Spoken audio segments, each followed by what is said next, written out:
But in the real world, you have to play your bad shots. Whether it's in the fairway or it's in the rough, it's still yours. You got to play it where it lies. And that goes back to the saying of ownership and responsibility for it. What's going on, y'all? Welcome back to the Struggle to Strength podcast, your source for real life application on how to turn your struggles into strengths in all things mind, muscle, and money.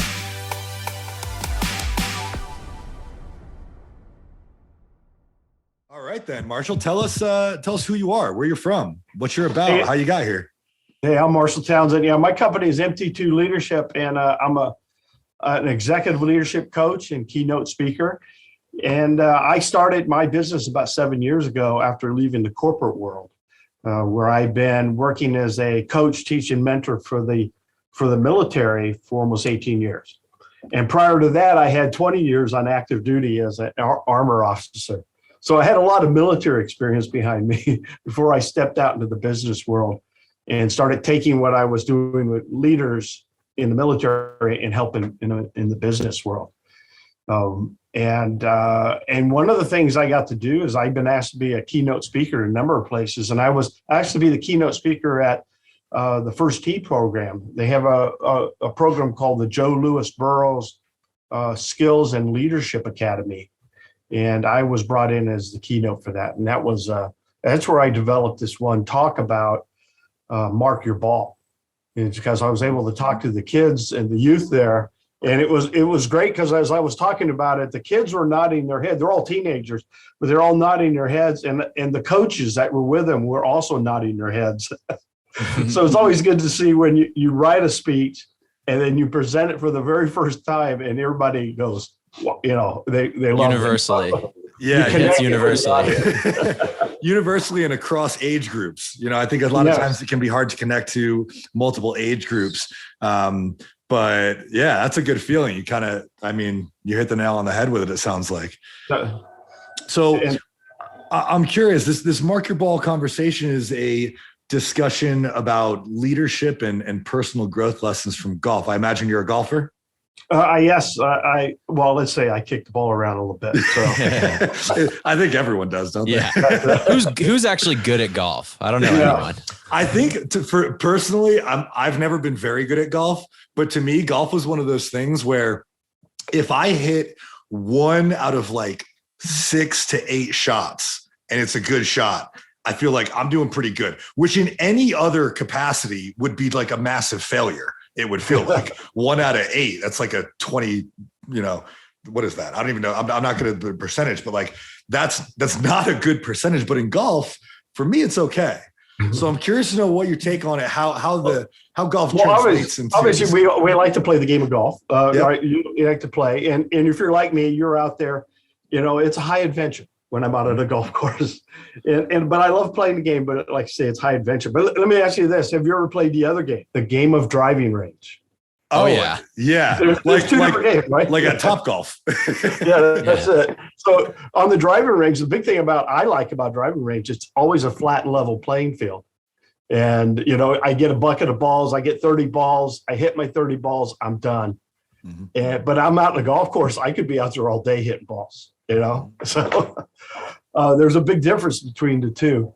But here's the thing is, have you ever met anybody that lives their life like they're on the driving range?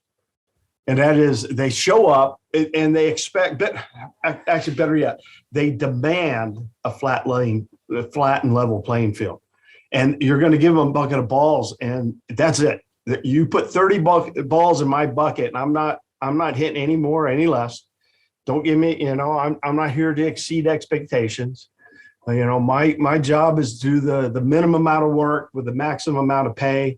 And then I'm home. I'm off to the clubhouse as soon as I've emptied my bucket.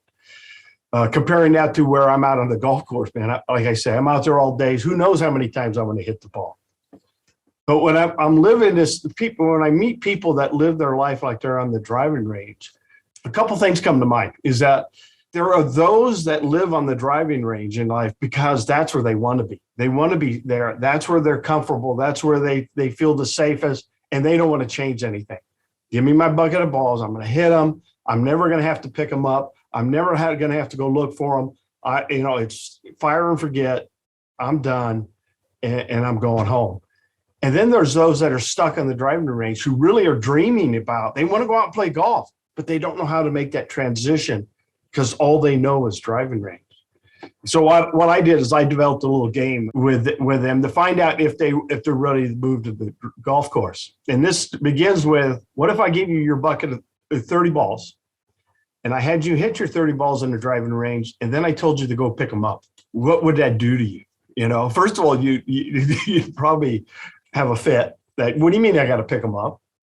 And there's those that would just, okay, I got this. I'm going to get my wedge and I'm just going to hit them about 10 yards.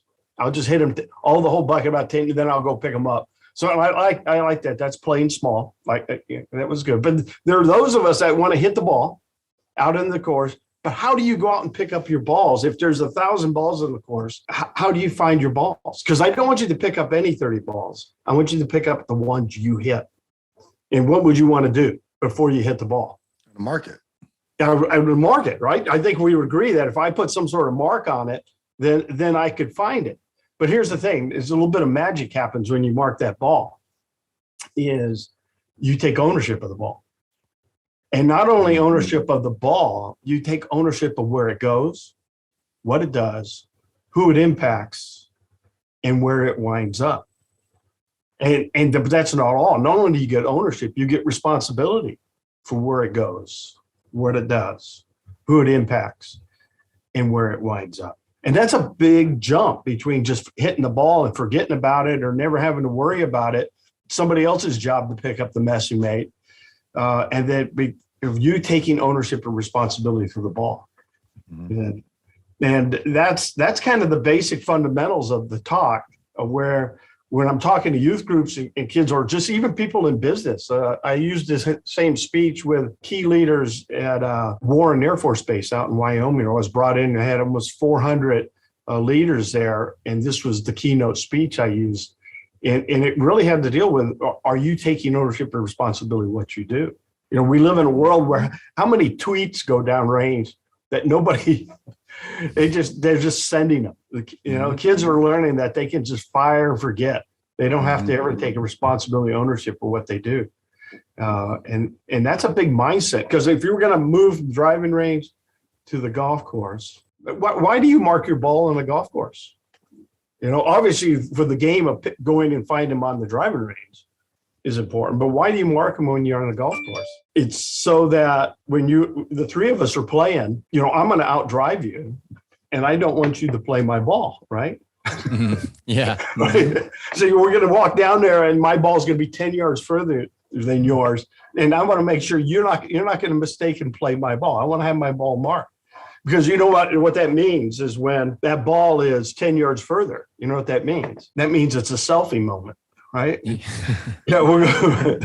I got to get this picture. I got to get a picture of me, my ball. You guys are out of focus in the background. You know, I got to get this picture, because I tell you what, I get real proud of that ball. When I've got that ball in the middle of the fairway, when it's out there, it's a great shot. It's the best shot. I'm really proud of that. But here's the thing I asked the kids was, okay, I know you're proud of that, but are you just as proud of that ball when that ball's in the rough, when that ball's in the hazard or out of bounds? Are you ready for that selfie then? Are you excited about being seen standing over a ball that's in a bad place? And are you willing to play that ball? See, that's again back to the driving range. Is you never have to play your bad shots. But in the real world, you have to play your bad shots. Whether it's in the fairway or it's in the rough, it's still yours. You got to play it where it lies. And that goes back to this thing of ownership and responsibility for it. There are those that would think, well, what happens if, what if I do this? What if I don't mark my ball until I get a good shot, right? I'm not going to mark it off the tee, no, because it might go in the hazard. If it goes in the hazard, I'll just drop and hit another one. And when it gets in the fairway, then I'll run down there and mark it, and it'll be mine. But that's kind of that, what I call the driving range calling to you, where you don't have to take responsibility for it. And when the ball's out in the hazard, it's tough for you to be seen out there playing a bad shot, and you've got to be just as excited about playing a bad shot as you are playing a good shot. Yeah, this is a great concept, and kind of just reminds me of like when we were starting our podcast. Like I think a lot of people, they're like, you know, I'm going to start, like starting a podcast as an example. Like, I'm going to start a podcast when I'm ready to start a podcast, with the kind of thought in the back of their head that like, if they did it now, they'd be terrible. And they don't want to like present that to people. So they want to, like when I'm ready, I'm going to do this thing. And the fact is that you're just never going to be ready. Like, how could you possibly be good at it when you've never done it before? Yeah. You always are going to have to do that like first, few episodes that are just terrible. And, you don't know what you're doing, and you have to like you're saying, kind of mark your ball and stand by it with the pride, and like present that thing in a way that, I don't know. I think of it as like is doing the thing and just knowing that like where you're going to be someday. You know what I mean? Like, I don't look at myself as like, oh, I'm doing this right now, I don't know what I'm doing, it's trash. It's like, no, this is just like the moment that I am on the journey, and like that journey there is everything. Yep. Yeah, I agree with this as well. I think it reminds me a lot, at our company, we have one of our core values is responsibility. And it's the concept that not everything is your fault, but everything is your responsibility. And, you were mentioning you'll hit that ball and it's marked, and you're responsible for where it goes and where it ends up and who it impacts. And it might not go where you thought it was going to go. It might not go where you wanted it to go, but you're still responsible for it. And so it's interesting to hear that, the game of golf has so many lessons that we can learn, and are very easy to understand that ownership is one of the most important things we can practice. And it's not just when we've done good, but we have to take ownership of every action. So I guess my next question is, how do we practice that? Obviously, practice makes perfect, but that's a challenging thing to overcome, is the fear of taking ownership if it's something you're not used to doing. It is. It's but that's where a coach comes in. That's one of the things as a coach is I work with so many people in business right now who don't want to take ownership of their business. They're in business, but they really don't own their business. Because they went to the seminar, they went to the workshop, they read the book, they did all this was everybody else's work that they have dived into, or they've brought in a consultant to tell them how to run their business, and they refuse to take ownership of how their business is being run. They're really good at driving range, but when it comes to having to walk across and go to that first tee and start playing the course, they keep falling back to this concept is somebody else has got to tell me what I'm supposed to do next. Imagine as you're putting, some people hire a caddy. I call it, they want a caddy to come along and tell them what shot to play, what to do next. And to tell them whether they did well or whether they're doing good. So imagine, you're on the green putting and you line up that putt and you're going to sink it to the hole and you go hit it and immediately look to the caddy. Did it go in? Where to go? And the answer is, why don't you look? Why don't you tell me where it went? Why don't you tell me if it's a good, if it was hit, or what you did wrong, or what would you like to correct on the next attempt? That's where a coach should be in there working with them to help them begin to ask themselves the hard questions, to go deep inside and say, what it is I am doing wrong? Why didn't that work? Why didn't that social media campaign fail? Why am I not getting customers in the door? I can tell you, but I don't want to tell you. I want to have you tell yourself that. Mm-hmm.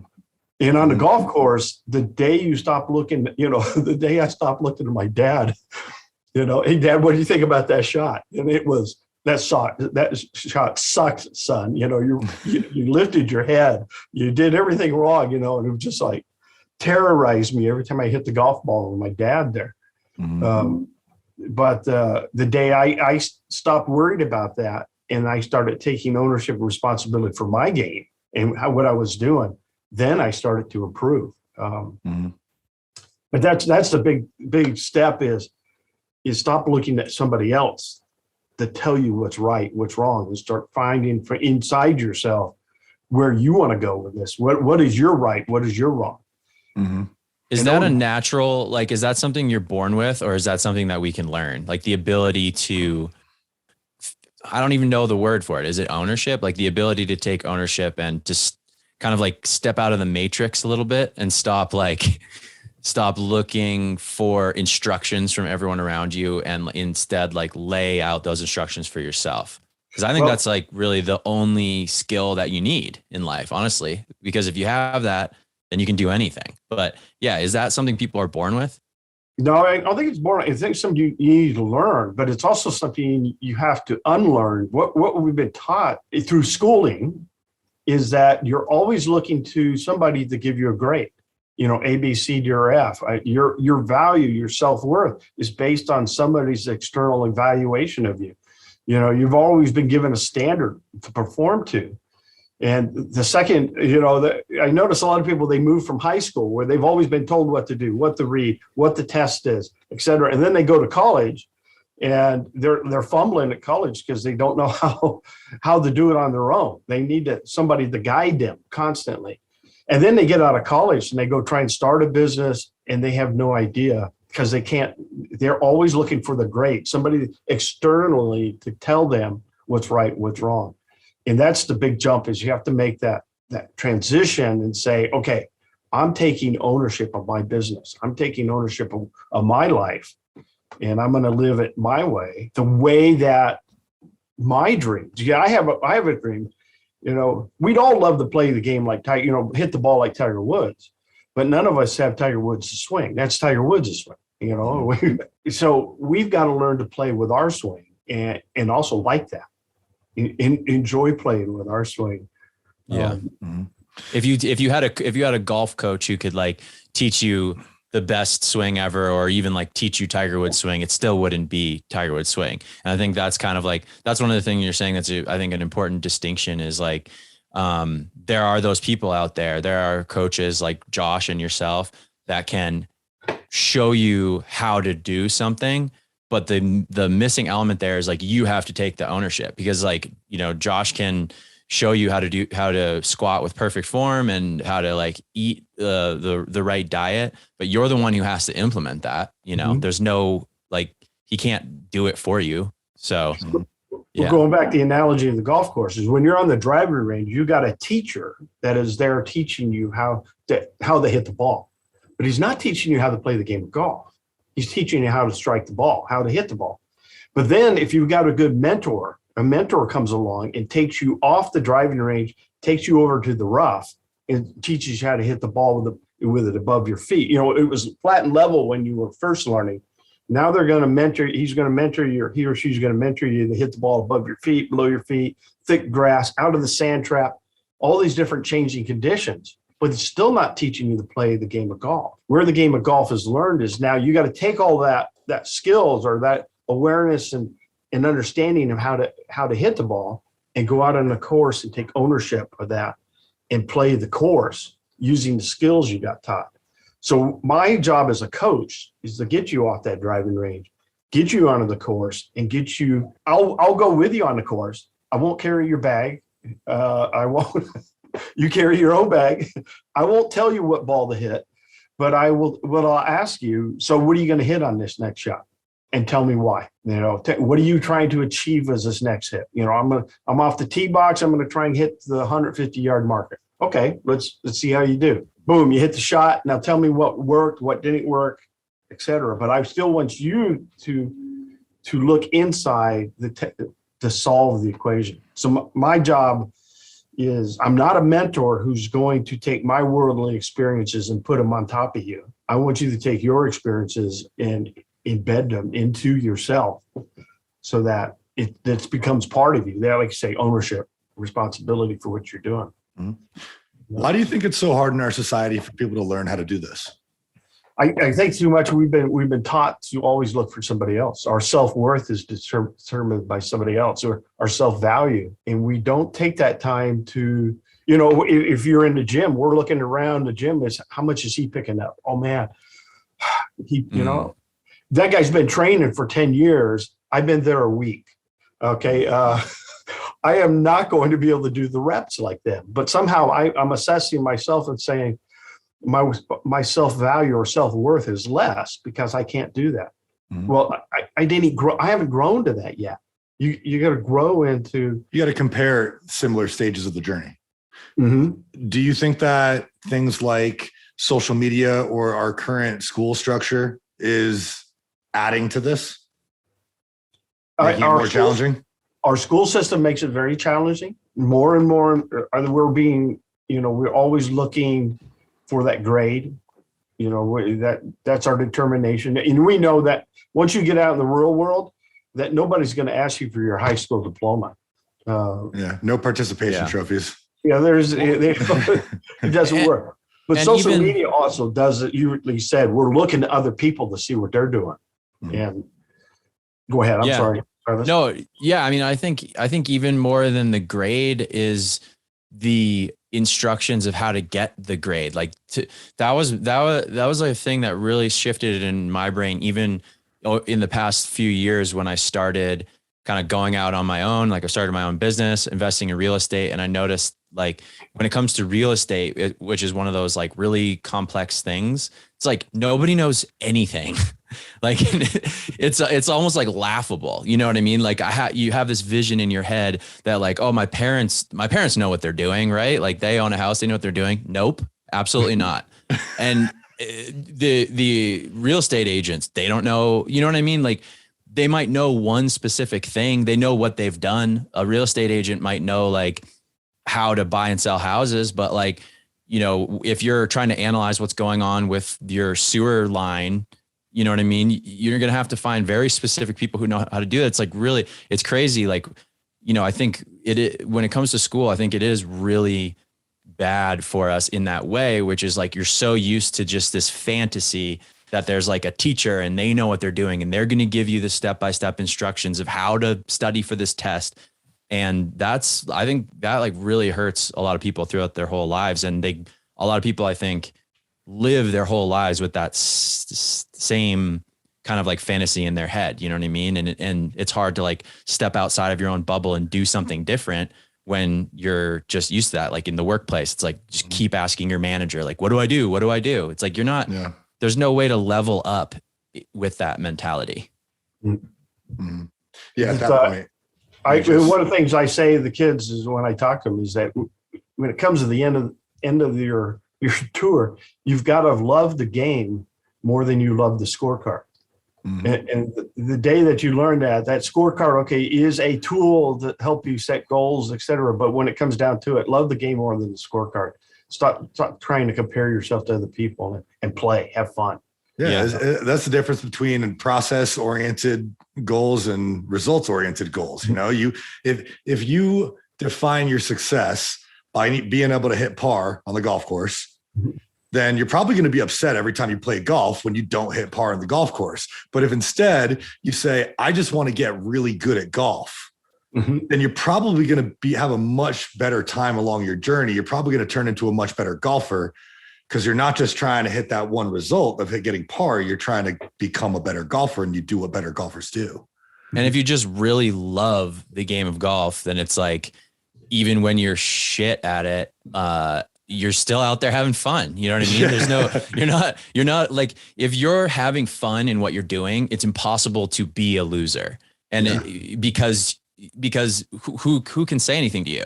Like if they're like, you suck, be like, I know that, but I love doing this. It's fun, And if it's impossible to be a loser, then it's much harder to feel like a loser and have that feeling of like, people are going to judge me. Because if you love that thing, you don't really care if people judge you or not. Yeah. And no matter how bad a shot you have, all it takes is one great recovery shot to make your day. It's that, you put it in the water on the par 3. Yeah, man. And then you went back to the drop zone and you hold it with the net with your drop and you got par. You will remember that your entire life. You will that recovery shot that will be yours forever. Yeah. And that would have been better if, that was a 3. But even if you would put it, on the green, 2-putt it, you would forget that in a heartbeat. Mm-hmm. But that one great recovery shot from a bad lie, you remember. And that's what makes it fun. That's it. So, every mistake you make is an opportunity for an amazing recovery shot. Yeah. Every loss is a lesson. There's no such thing as being a loser if you're learning. And then at the same time, if you're having a bad day on the golf course, I mean, I do this in the gym all the time. If it is not your day, then you pick something to work on. You pick one thing to work on, and then you can at least improve in some way that day. You're not going to have the best score. You're not going to have the best day of golf, but you're going to become a better golfer because you're working on improving something on the course, not just at the driving range. Absolutely. I think that's where the concept of practice comes in. Is sometimes you play the game of golf, I'm sure, right? But I imagine a lot of times you're practicing the game of golf. I would say most of us that are doing that. Is that even, like you say, once you start if you were playing in the tournament and it's going bad, from the moment you realize, okay, I'm having a bad day, like you said, then everything is practice. So what am I going to work on? What's my next shot? And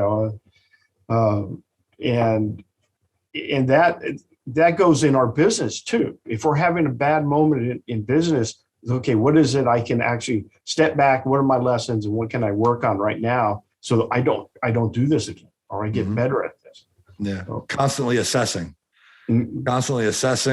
being able to improve. And I think, that comes down to the process. If you enjoy the process, then you're going to be great at what you do. But I think a lot of us, like you said, we're too focused on the end goal. We're too focused on what other people are doing, on external validation from people who don't matter, who aren't us.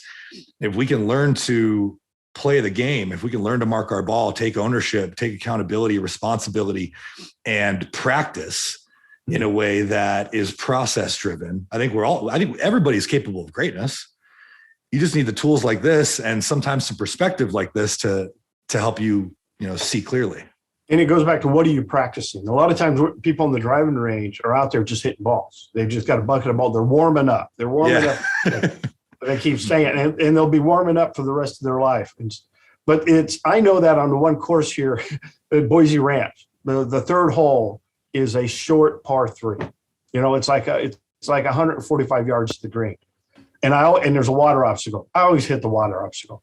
All right. So what am I going to practice? I should be on the practice. I know that's coming up, so I'm going to go practice hitting 150 yards, 150 yards, 150 yards. I'll take that whole bucket and work on that 150-yard shot, visualizing that event that's coming up. Now, I know that's the third hole, but today I'm going to nail that hole because I have visualized, I have prepared for it, I practiced it. And then when I get on that hole, I see the driving range.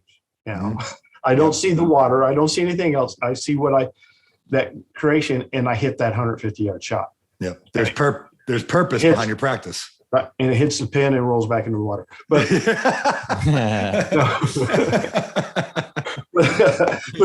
so I had a purpose when I was practicing, not just warming up.